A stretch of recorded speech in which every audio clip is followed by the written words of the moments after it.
Here's the Steelers' kick team as they'll boot this one away. This fielded a few yards into the end zone. And he'll take it up past the 25 to the 26-yard line. Atlanta now coming out on the field. Last time they were out, they scored. Still trailing here, though, so some work to do. But it's okay in terms of mindset. Because they scored the last time, they're not quite as worried about being down on the scoreboard because now their confidence is a little bit higher. They feel like they've got something going, and they feel like they can attack again and put more points on the board. Are you scoreboard watching if you're the offense, or are you just focused on this drive? We wouldn't be telling the truth if we said that they didn't scoreboard watch. Everyone does it to some extent, but you've got to set it aside right now and just focus on this series. That'll take care of the scoreboard if they punch it into the end zone. They run the play fake to Coleman. Now Ryan. This is caught by Antonio Brown. And down he goes, but he takes it up to the 40. They give him 14 yards that time and a fresh set of downs. And now they're in the hurry-up. Now it's Ryan. Being chased out left. Ryan hit, and he lost the football. But the Falcons were able to recover, so they will keep possession. Welcome back live to Orlando. It's the Falcons. They'll have the football, but trailing on the scoreboard as we get set to begin the fourth.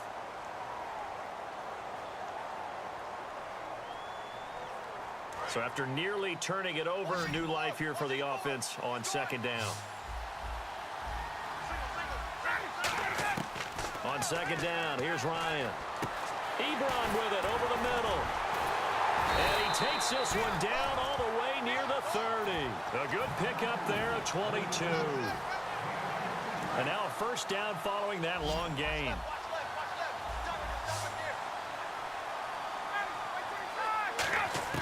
Throwing now, Ryan on first down. And Jones has it over the middle. Give him 9 there on the first down completion. One of the selling points at the in route is it gives the quarterback a really nice sight line to his receiver and almost on a direct shot able to throw the ball into the middle of the field and have a great chance of success as they did on that play. Now Ryan on second down. Throwing over the middle, and it's incomplete. Whenever they're trying to attack a zone defense, you're trying to figure out where your gaps are going to be. And depending on what type of zone they're playing, it could be on the outside, it could be in the middle, it could be in the seams, in the edges. In this case, they're trying to attack the middle of the field, but this zone defense didn't allow it because they were able to see the ball come off the quarterback's hands, and everyone was able to react to the football and knock it away. And there's a good opportunity that just went awry there, a drop pass. I guess that's why they call them running backs and not catching backs. And on the outside, they're playing press coverage. Here we go. It's Ryan on fourth down. And that is caught. Touchdown, Falcons. Their dangerous wide receiver. A 22-yard touchdown grab. And the Falcons cut into that lead. Wow, talk about a big fourth down conversion for the score defensively. How do you let that happen? I think you start with the offense and you give them credit for going for it and having that type of, well, let's face it, audacity. But defensively, I think you're right on target, partner. There's no way something like that's supposed to happen in that situation. You're supposed to be able to shut that down and get the ball back for your own team. Instead, they give up not just a big play, but a touchdown. And Pittsburgh getting set to take the field. And they were able to punch it in the end zone last time. They'll be looking to do that again here for the defense. Obviously, they'll be looking to stop them from punching it back in the end zone. It always is punch-counter-punch, isn't it? And which team has the advantage? Well, let's just go back. Last time on offense, they rolled downfield, got into a good rhythm. You can see a little more bounce in and out of the huddle. You can see the sideline really get into the game. So defensively, you're thinking to yourself, how do we take that away from them? How do we get the advantage back? Let's see what they come up with. I think pressure is always the first one. And got his man complete. And he's taken down, but not before he gets this into enemy territory across the 40. On any given pass play, you never know exactly where your exit points are going to be. And this play was flushed to his left, still on the run, able to accurately throw the football for a nice first down. And he'll go down at the 28. It's a 9-yard pickup on the play, and it'll be second and about a yard.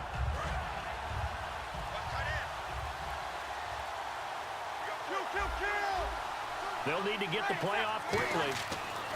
On second down, here's Breeze. Marcel Reese is fullback, the intended target, and it's 3rd and short.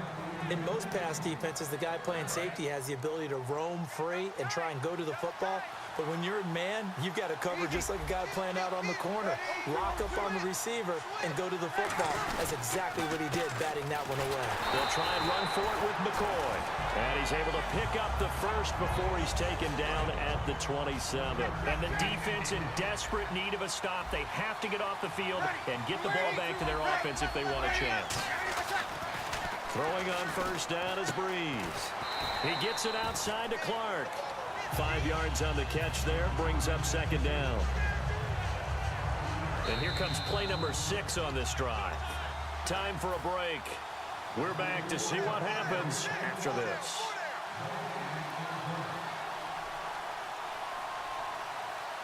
So we've got a 2nd and 5.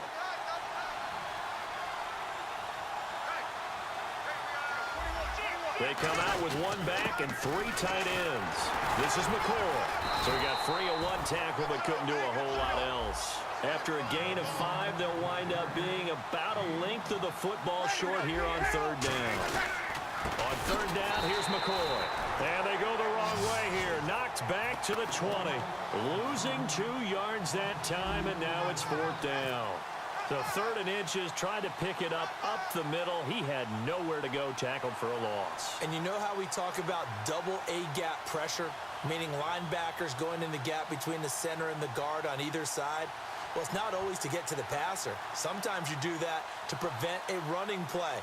Worked pretty well in that situation.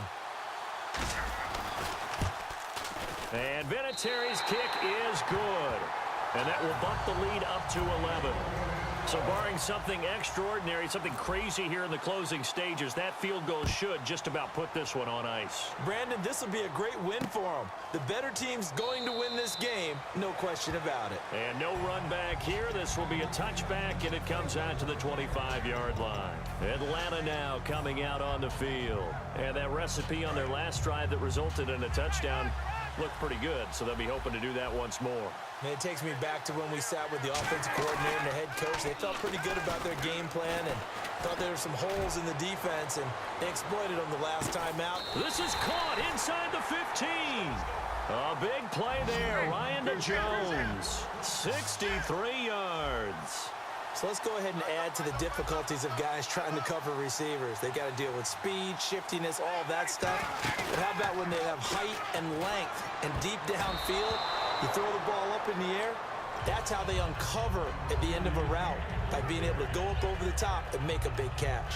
And that incompletion was caused by the defense. I think they were trying to get one into the middle of the field, trying to find a receiver there. But they were in zone defense. And what are the advantages of being in zone? Nowhere to escape, and he goes down. Now hold everything here. We're going to get a timeout by the offense. It's just their first. They've got 2 more to use here in the final stages.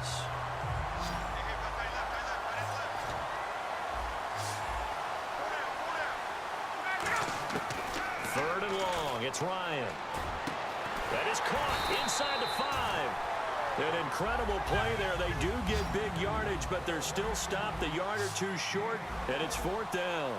He wasn't the primary target, but I think it was almost like a check down situation, wasn't it? Now whistles come in. We're going to get a timeout here by the offense.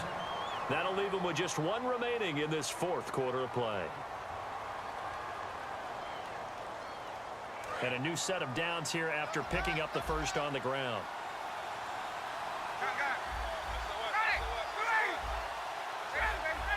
They come out here in the eye. It's Coleman here. And he will take it in for a Falcon touchdown. Tevin Coleman punching it in from a yard away. And the Falcons have cut it to within a score. Here we go now as we get set for a big 2-point conversion. To throw for him is Ryan. And they don't get it. They tried for the 2-point conversion there, but unsuccessful. So still a chance with just over 20 seconds to go, but they need to get this one back, no doubt.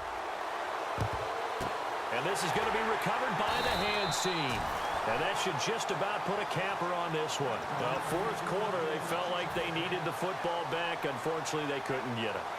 And I know we brought analytics into the game, and someone has said here that the data says that when a team's expecting an onside kick, 80% of the time, the team expecting it, they do actually recover the ball, which is what we saw here. I just wonder if that number is much more of a anecdotal type of a number. Kind of like when the coaches tell us, well, when you score on special teams, 93% of the time you win the game. I'm still waiting to see that number is empirical.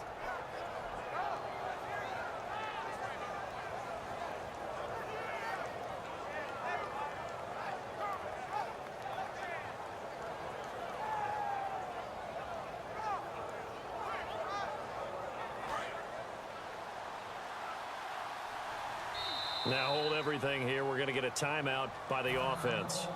And as the two teams talk it over on their respective sidelines, we take a break.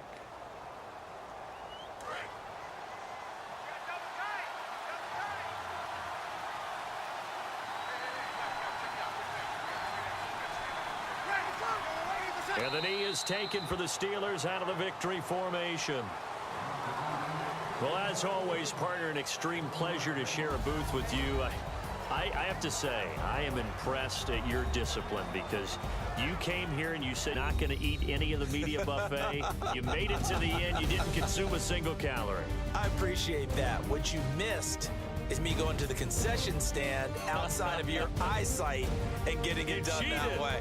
Look, I mean, they were serving the good stuff. I had to do it. Oh, man, but you're svelte, in good shape, but you cheated a little bit. We'll let it slide. I appreciate that.